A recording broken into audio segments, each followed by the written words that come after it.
Africa had not been spared from the world powers' partition of Africa at the end of 19th century. In the late 1980s, Italy took over Eritrea, French in Djibouti, United Kingdom in Somaliland, and Italians in Somalia. From 1884, the United Kingdom ruled Somaliland for 76 years under the name of British Somaliland Protectorate.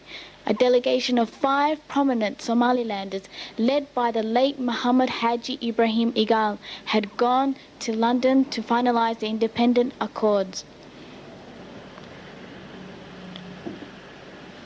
June 26, 1960, the Independence Day, people were jubilant. National poems were recited to describe the joy and freedom and self-governance. Unfortunately, 4 days later, the state of Somaliland had ceased to exist on July 1st, 1960, the date that Somali Italy had acceded to its independence. An illegal marriage had happened between Somaliland and the newly independent Somali to form Somali Republic. The civilian government had only survived for 9 years as a military coup d'etat of 21st October 1969 overthrew them to replace with a military dictatorial regime. Taking advantage of the Cold War, the new regime had made ties with the Eastern Bloc and built up a strong military machine. A military machine that will later be used to terrorize its own people and create division with Somalis. Beginning 80s, Somaliland had been subjected to harsh oppression, and things deteriorated in the course of time to lead the formation of Somaliland National Movement called the Acronym SNM. The situation of Somaliland had worsened in the late 80s and mid-88. SNM guerrillas had launched armed operation in Burra and Hargeisa. The response of the regime was ruthless, and military machines had rolled over the country and destroyed everything on its path. Aerial bombs and artillery shells were used against unarmed civilians. Hundreds of thousands of Somalilanders fled to Ethiopia.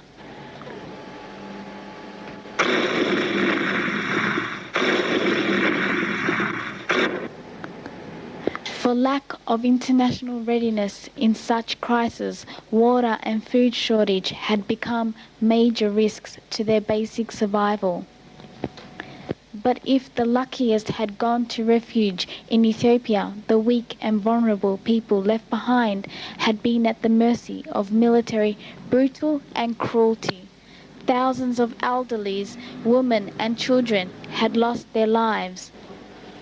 At last, and after close to 3 years of uninterrupted war, Somaliland had finally been freed in early 1991.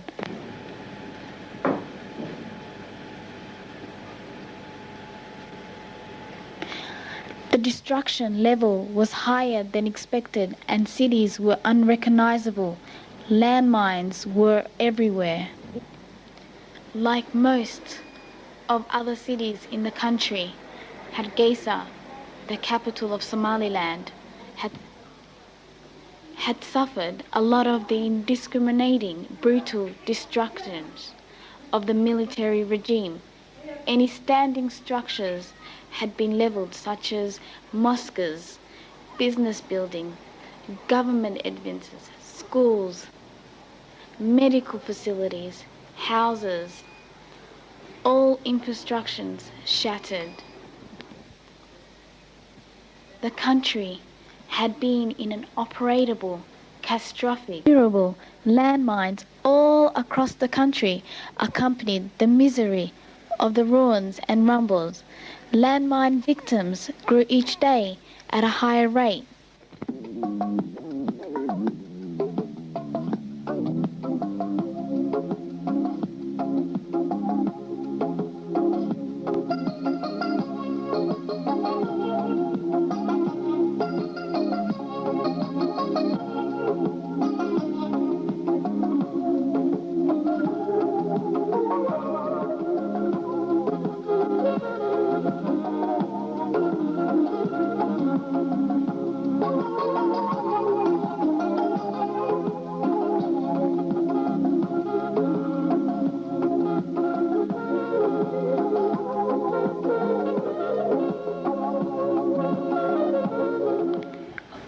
Bur'a, the capital of Togdel region, had got the same treatment of cruelty and destruction as Hargeisa and other Somaliland cities. Bur'a Institute of Technology, once the proud of Bur'a, had been demolished and looted.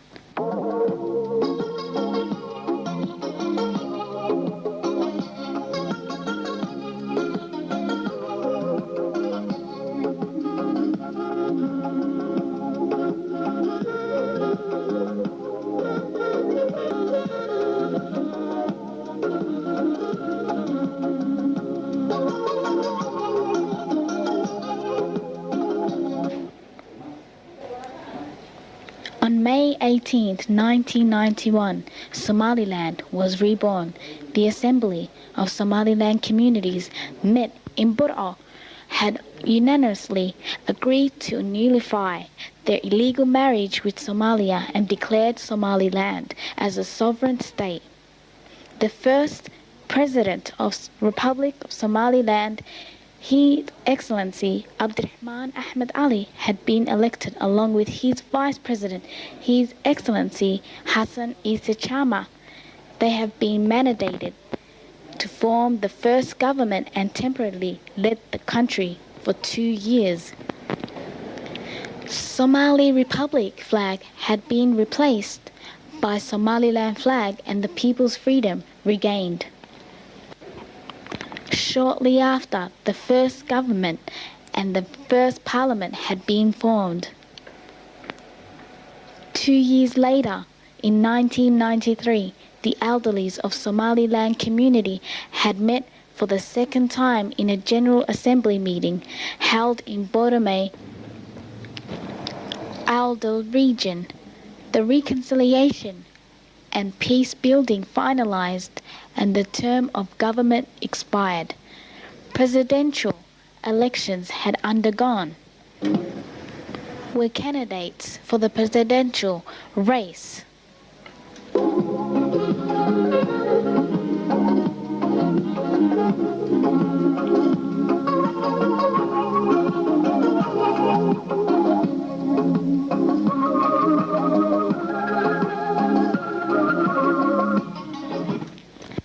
Abdirahman Ahmed Ali, Mohammed Ibrahim Igal,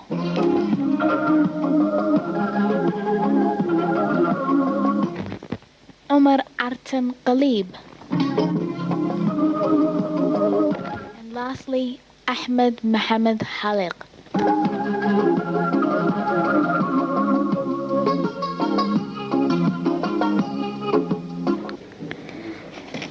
His Excellency Mohammed Haji Ibrahim Igal had won the race and had been elected as the second President of Republic of Somaliland, and along as Vice President Abdirahman O. Ali Farah. Mohammed Haji Ibrahim Igal immediately formed his government, conducted militia disarmament, the formation of a national army, a police force, and other law enforcement bodies.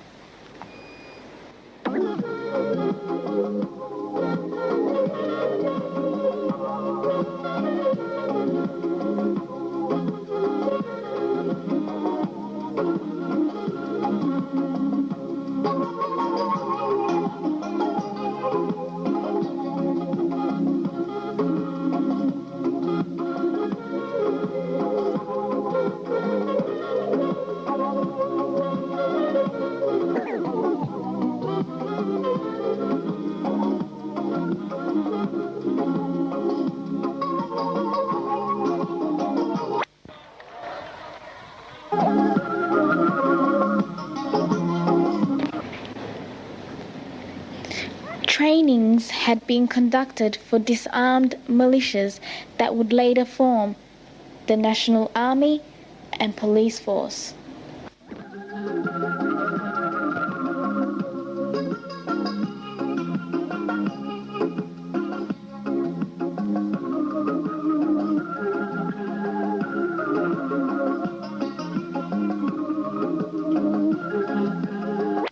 government institution had emerged from the ashes, and progressively Somaliland had been shaped without any assistance of international communities.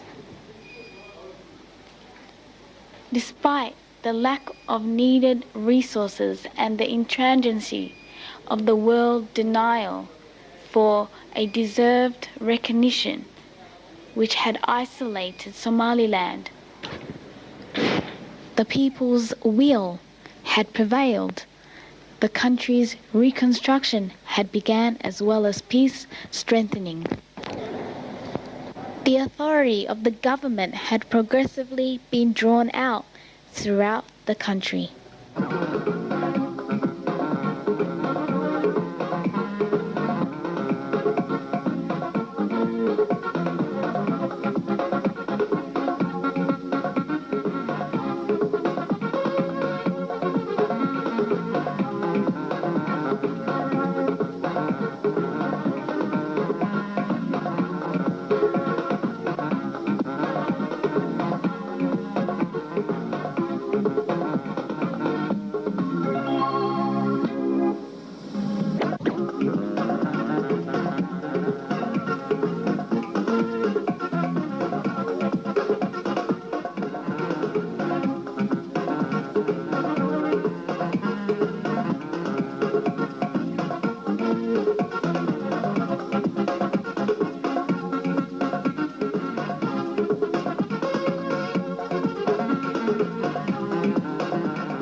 At the Third Elderlies Assembly held in Hargeisa, His Excellency Mohammed Haji Ibrahim Igal had been re-elected for president.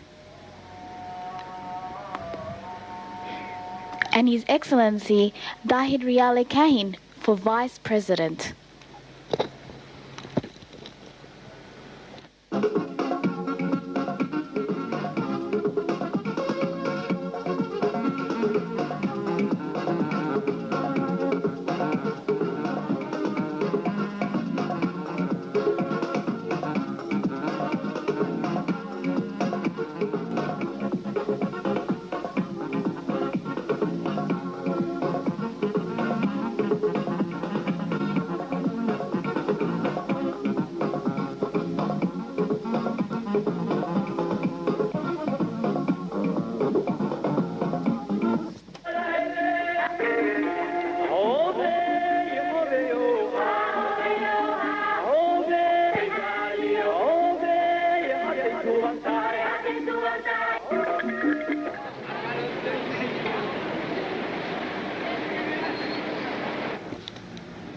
Somaliland of today had come from a long way. New model buildings replaced the rumbles. Hotels, business structures, schools, etc.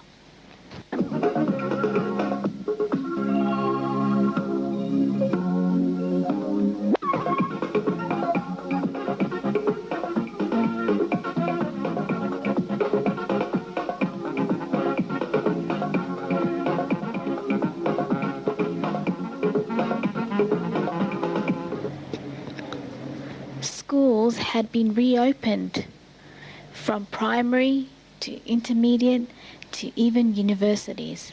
Somaliland children could finally go to school like any other children in the world.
constitution referendum held on the 31st of May 2001 was the first test for Somalilanders to freely demonstrate their rights.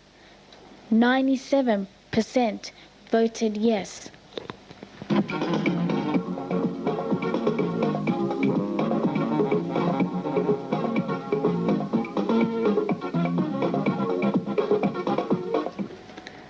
The loss of a great president was a shock to all Somalilanders.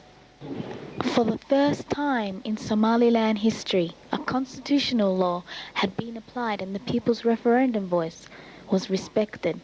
In conformity with the constitution, the Vice President, His Excellency Dahid Riale Kane, had sworn for office and became the third President of Republic of Somaliland. With the help of Allah, His Excellency President Dahid Riale Kane carried out the forthcoming municipality and presidential election on time, rejecting all proposals on extension of his mandate. This proved the loyalty of the new president. Effectively, both elections had undergone as planned, and His Excellency Dahid Riale Kane has won the presidential election along with Vice President His Excellency Ahmed Yusuf Yassin. For the first time, a constitutional elected president, His Excellency Dahid Riale Kane, had formed his cabinet members.